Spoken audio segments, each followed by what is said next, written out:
Berjumpa lagi dengan saya, Miss Dina. Nah, hari ini kita mau belajar tentang PKM. Belajar apa, Miss, hari ini? Kita mau belajar menyebutkan aturan di rumah. Nah, Miss Dina mau tanya, siapa di antara kalian yang mempunyai aturan di rumah? Pasti kalian masing-masing mempunyai yang namanya aturan di rumah yang dibuat oleh mami atau yang dibuat oleh papi. Nah, apa saja aturan itu? Apa sih, Miss? Aturan itu adalah petunjuk kita dalam bertingkah laku.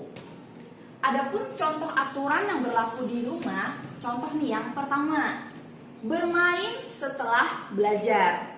Nah, jadi kalian boleh bermain setelah selesai belajar, ya. Itu merupakan contoh dari aturan di rumah.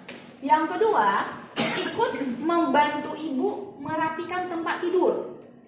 Jadi, sehabis baru bangun tidur, kalian harus merapikan terlebih dahulu tempat tidur kalian.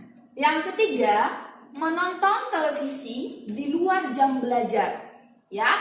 Jadi, di jam belajar mulai dari jam 7 sampai jam 12 kalian belum boleh menonton televisi. Tetapi kalau sudah selesai belajar, sudah selesai tugas atau PR, kalian baru boleh menonton televisi. Yang keempat, menggunakan telepon genggam sesuai keperluan.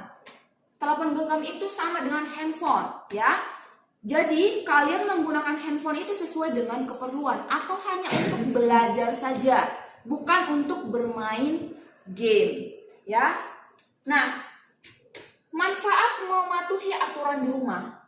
Kenapa, Miss, kita harus mematuhi aturan di rumah? Memang ada manfaatnya. Ada manfaatnya.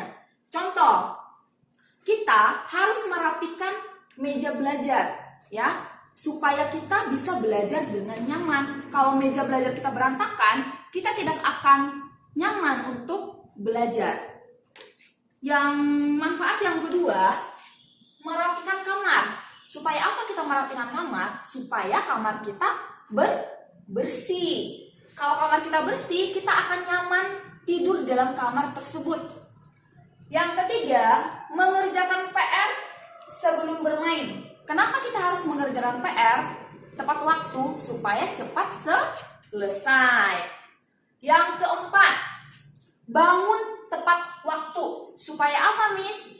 Supaya tidak terlambat melakukan kegiatan. Jadi contohnya nih, Miss Dina umumkan bahwa Miss Dina ada Zoom meeting jam 7.30. Kalian harus bangun paling lama jam 7. Supaya apa? Supaya kalian masih bisa mandi, memakai seragam, masih bisa sarapan. Supaya kalian nyaman dan tenang melakukan Zoom meeting dengan Miss Dina. Nah, akibat melanggar aturan di rumah ada juga. Akibatnya apa, Miss? Yang pertama, contoh nih, maminya menyuruh kalian tidak memakai handphone atau tidak bermain game, ya. Kalian tidak mau mendengarkan apa kata mami atau papi. Akibatnya apa? Kalian berarti menjadi anak yang tidak patuh terhadap orang tua. Itu akibat melanggar aturan di rumah, melanggar ucapan maminya atau ucapan papinya. Yang kedua, kalau kita tidak merapikan kamar, tempat tidur, kamar akan menjadi berantakan. Kalau kamar berantakan, berarti kita tidak nyaman tidur di dalamnya. Yang ketiga, nih, contohnya kalau kalian menunda-nunda PR atau tugas sekolah, akibatnya apa, Miss? Akibatnya tugas sekolah kalian, PR kalian tidak akan selesai. Kalau PR-nya tidak selesai, maka kalian akan mendapat nilai yang rendah, ya. Yang keempat, kalau bangun tidak tepat waktu atau bangun terlambat, apa akibatnya kalau kita tidak tepat waktu bangun?